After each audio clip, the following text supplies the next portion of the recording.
They made her work while she was pregnant, broke their promises, and turned her best friend against her. At age 75, Cindy Williams finally speaks out about why she quit TV's biggest show. The truth is darker than she thought. Anyone guess a $20 million lawsuit, a medical nightmare that came close to killing her, and a 15-year feud with Penny Marshall that Hollywood tried to hide. Lever and Shirley was America's favorite sitcom, but Cindy was living a nightmare behind the scenes.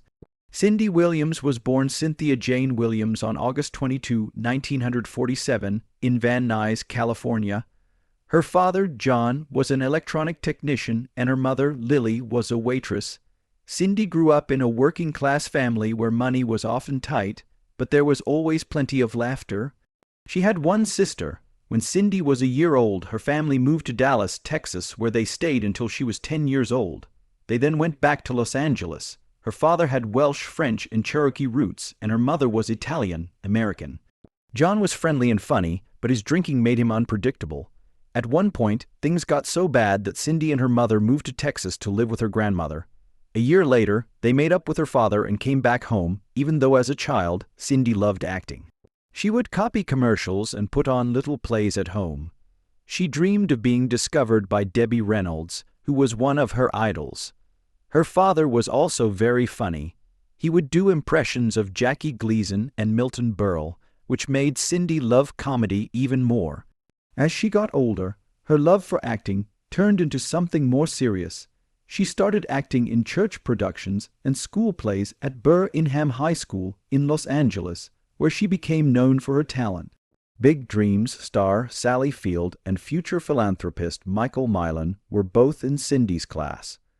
When she graduated in 1965, she was ready to take the next step.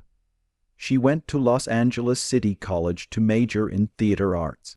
The program was notoriously difficult, and only 12 of the 236 students who started usually made it through. Cindy worked hard to be one of those 12. She juggled her studies with jobs at IHOP, banks, law firms, and even whiskey bars. Her time at LAC made her realize something important. She loved theater, but she wasn't meant to teach it. She imagined herself interrupting students to show them how to do a scene. That's when she realized she didn't belong in a classroom, she belonged on a stage. Cindy Williams didn't just stumble into Hollywood, she worked for it. Her first big break came in the late 1960s when she was cast in national commercials for Foster Grant sunglasses and TWW Airlines. These weren't just any ads. Foster Grant was a big brand with a famous slogan, and TWWA was the height of luxury travel. As a child, she didn't just try acting on a whim. She wrote and performed her own plays. Her father's love of comedy, especially his impersonations of Jackie Gleason and Milton Berle, inspired her even more. Breaking into the industry wasn't easy. Cindy grew up in a modest home and worked as a waitress to make money. The commercial gigs she booked were more than just paychecks. They gave her experience and exposure that prepared her for bigger roles. Directors saw how good she was in front of the camera, and she soon started working in TV. Her first TV roles were as guests on popular shows. In Room 222, 1969-1971, she played Rhoda Zager in 3 episodes. The show was groundbreaking because it dealt with issues like racial integration in schools. Cindy proved she could handle serious topics while still being approachable. Around the same time, she was in Nanny and the Professor and Love American Style, a light-hearted collection of relationship stories. Between 1969 and 1975, Cindy showed her comedic side in 23 movies and TV shows. Her hard work was undeniable, and Hollywood was starting to take notice. One of the people watching was Gary Marshall, who would later play a huge role in her career. In the middle of her early successes, Cindy was asked to perform a tap dance routine with one of Hollywood's biggest stars, Gene Kelly, on a variety show. It should have been a dream come true, but it wasn't. Things didn't go as planned. She stepped on his foot by accident and then did it again. Cindy was horrified and sure she had ruined everything, but Kelly, ever the professional, kept going with the routine without missing a beat. He never showed any sign of frustration. Later, Cindy would call this moment both humbling and inspiring. She didn't let her shame get to her. Instead, she used it as a lesson in professionalism. That story became part of her One Woman Show Me Myself and Shirley, proving that even awkward situations can be handled well. Then came her big break. In 1972, she got a part in Travels with My Aunt, directed by George Core. She played Chili, an American hippie who befriends the main character on the Orient Express, co-starring with Maggie Smith. Cindy was able to hold her own against one of the best actresses of her time. The next year, she played Laurie Henderson in American Graffiti, 1973, directed by George Lucas. The movie captured the nostalgia of teen life. In the early 1960s, Cindy played Ron Howard's character's high school sweetheart, bringing warmth and depth to the part. American Graffiti was more than a hit. It became a cultural phenomenon. The movie was nominated for 5 Academy Awards, including Best Picture, and launched the careers of future stars like Harrison Ford. Cindy's performance earned her a BAFTA nomination for Best Supporting Actress. These roles showed she could handle both comedy and drama. She wasn't just another young actress. Cindy Williams's Hollywood career took off in a way that many actors can only dream of. In the early 1970s, she got parts in 2 movies that would go on to define an era of American cinema. One of them was The Conversation, 1974, which starred Gene Hackman as Harry Call, a surveillance expert who becomes obsessed with a cryptic conversation between a young man and a woman.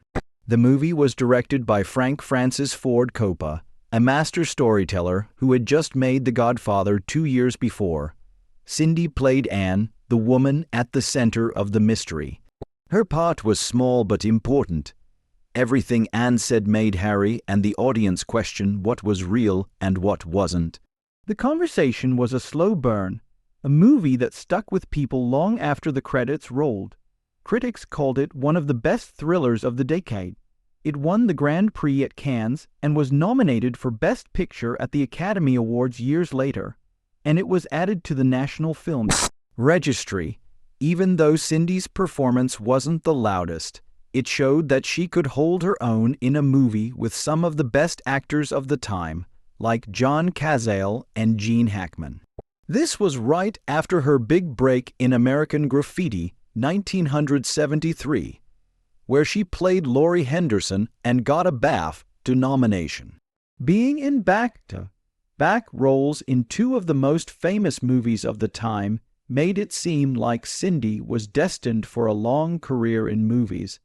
But just as things were looking up for her, her career took an unexpected turn. Instead of Hollywood blockbusters, she found her biggest success on TV.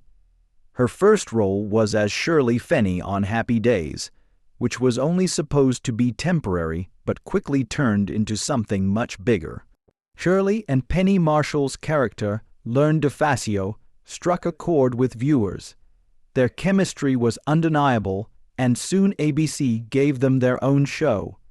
In 1976, the premiere of Laverne and Shirley took place in Milwaukee in the 1950s, and the show became a cultural phenomenon. In the 1950s and 1960s, the show was about 2 working-class women who dealt with life's problems with humor and determination. Cindy's Shirley was sweet and hopeful, a dreamer who balanced out Lever's brash confidence.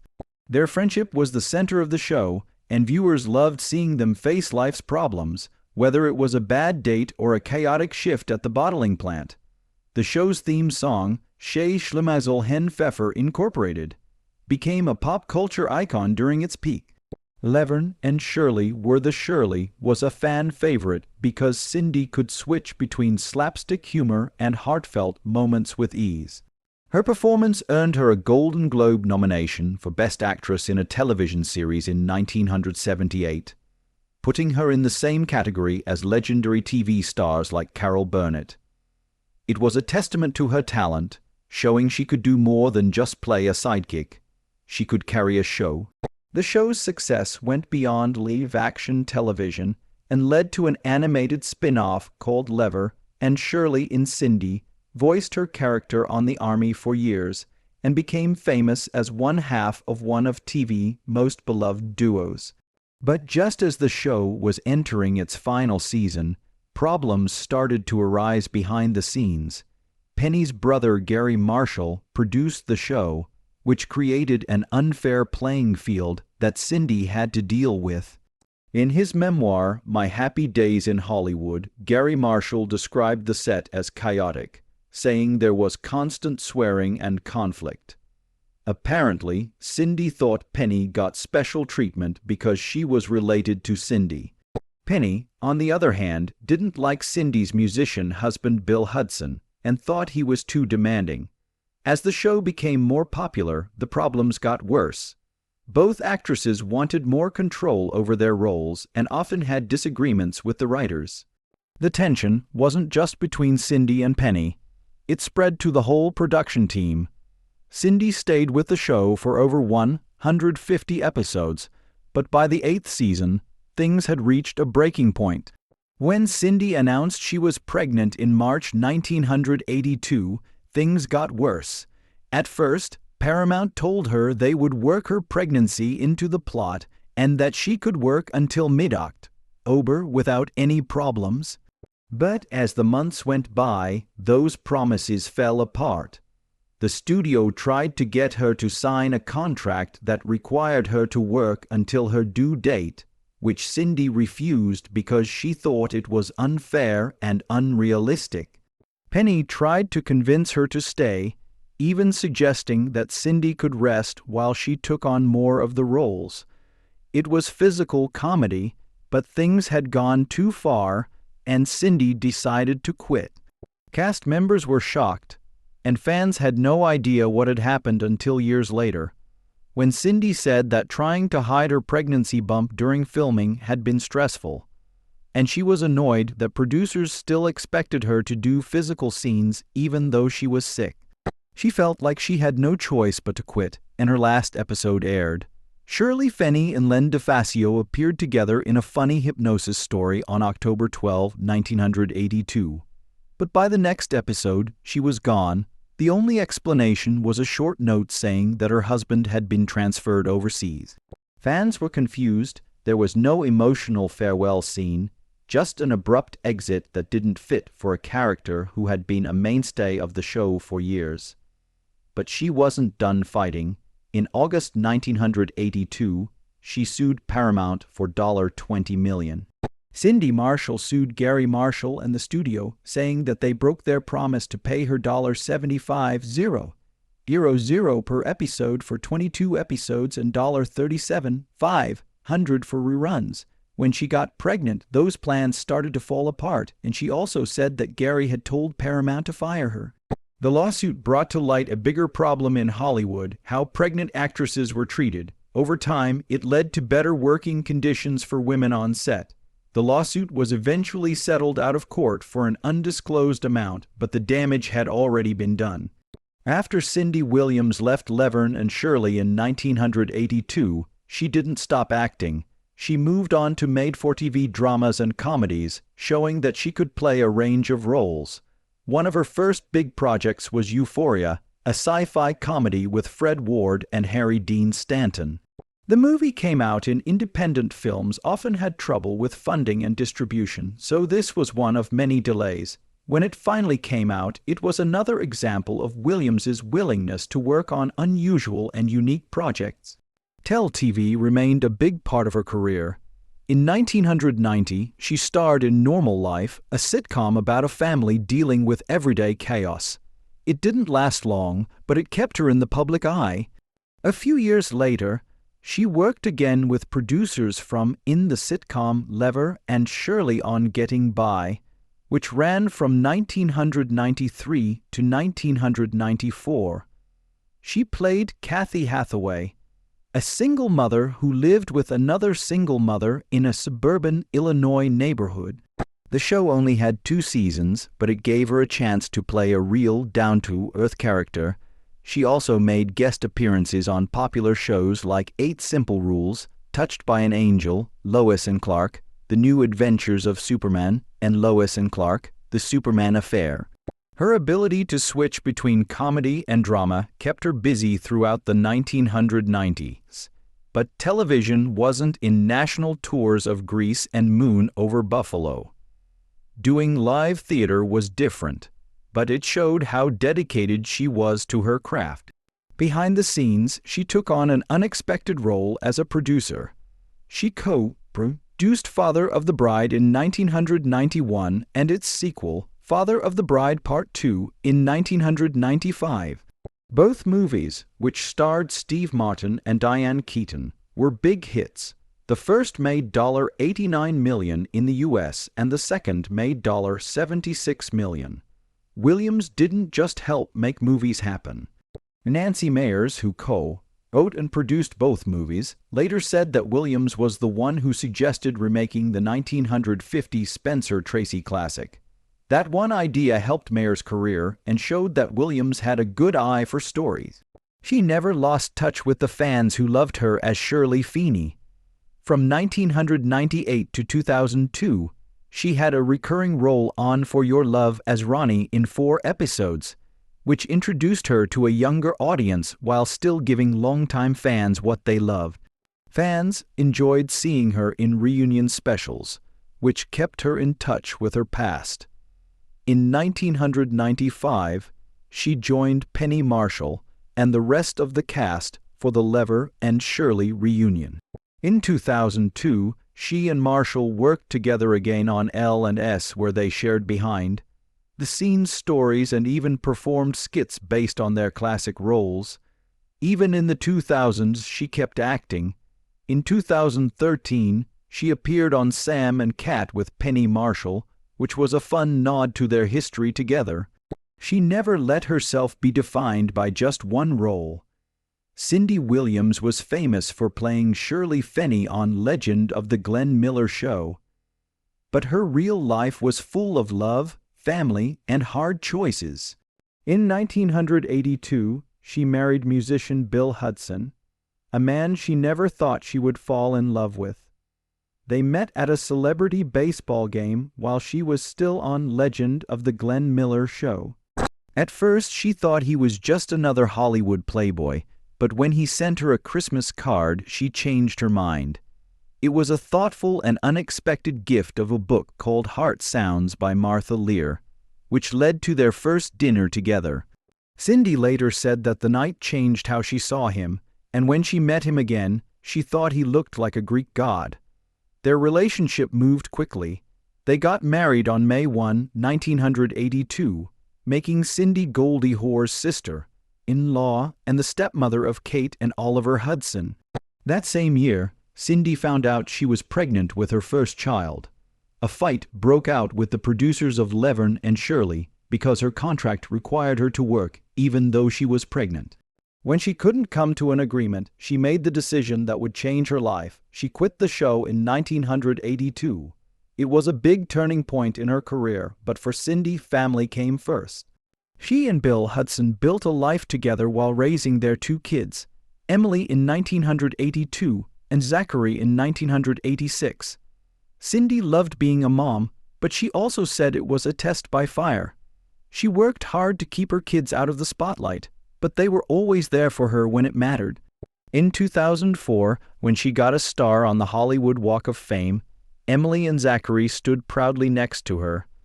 Bill Hudson had 2 older kids from his first marriage to Goldie Hawn, and his relationship with them was complicated.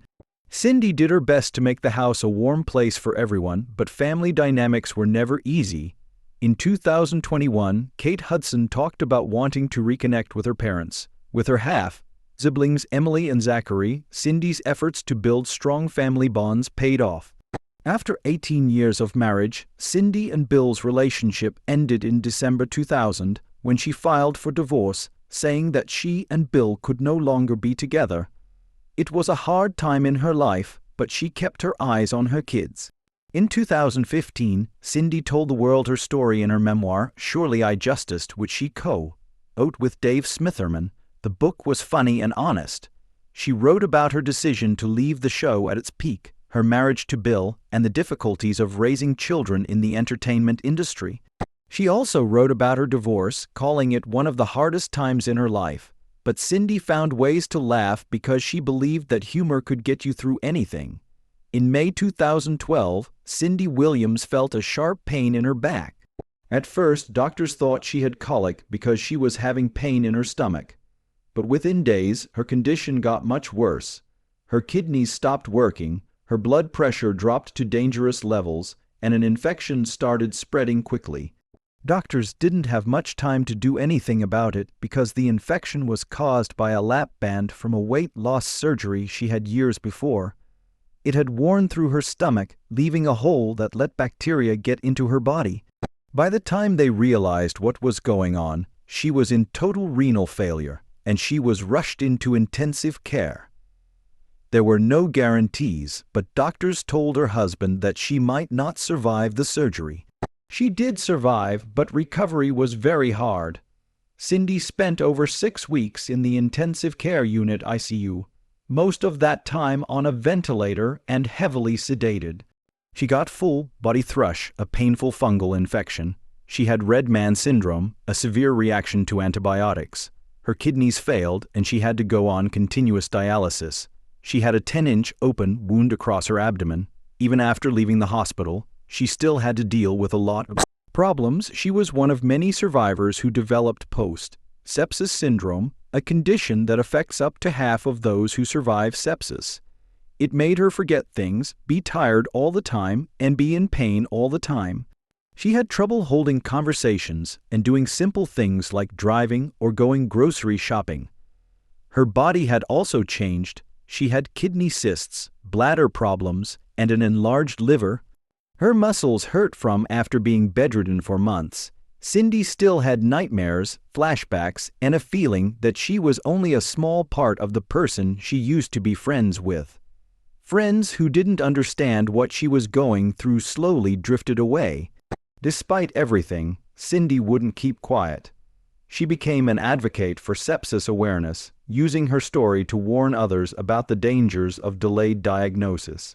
She talked about the early signs like fever, confusion, and a fast heart rate, urging people to get medical help before it was too late. Many survivors leave the hospital alone to deal with long-term health problems. Cindy Williams and Penny Marshall were more than just co-stars on Laverne and Shirley. They were a comedy duo that defined an era. But behind the scenes, their friendship had its problems. Cindy quit the show suddenly in 1982 because of a contract dispute related to her pregnancy, which caused tension that lasted for years. They rarely spoke to each other, and it seemed like their friendship was over for a while. After more than 15 years, Penny reached out. She had just split up with her husband Bill Hudson and felt the need to reconnect. In her 2012 memoir, My Mother Was Crazy, she wrote about how she and Cindy finally had an honest conversation where they talked about everything that had happened between them, let go of old grudges, and reconnected like friends they had been in the past. Cindy later said that they had too much history to not see each other as special friends, and that reconciliation led to several reunions in 2012. Michael McKenna and David Lander talked about their time on the show on Good Morning America, and they also had a guest spot on Nickelodeon's Sam and Cat as former TV creators who hadn't talked in decades. The plot was a clever nod to their real-life journey, and despite past problems, Cindy said that working with Penny made her laugh the most. Their on-screen chemistry was undeniable, even though they were different. Penny was loud and unpredictable, while Cindy was more in control. Penny once called them the perfect neat and sloppy opposites. Their different styles made the comedy work, and people loved it. Even after Penny died in 2018, From complications related to diabetes, Cindy kept her memory alive. She talked about their friendship in interviews and even paid tribute to Penny on stage in her one-woman show, Me, Myself, and Shirley. Cindy herself died on January 25, 2023, after a short illness. The news hit fans hard, and tributes were paid to her. From Hollywood, Michael McKenzie talked about her kindness and sense of humor. Rosario Dawson and Jason Alexander praised her work, and Cindy's children, Zach and Emily Hudson, said she had a great sense of humor that went beyond acting and that she loved making people laugh, both on screen and in real life. Outside of acting, Cindy had a deep love for animals and spent her life rescuing them and supporting animal charities.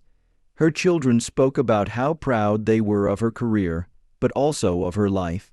Because Cindy was kind to everyone, she always wanted to make people happy, and she left behind a tradition of love and laughter.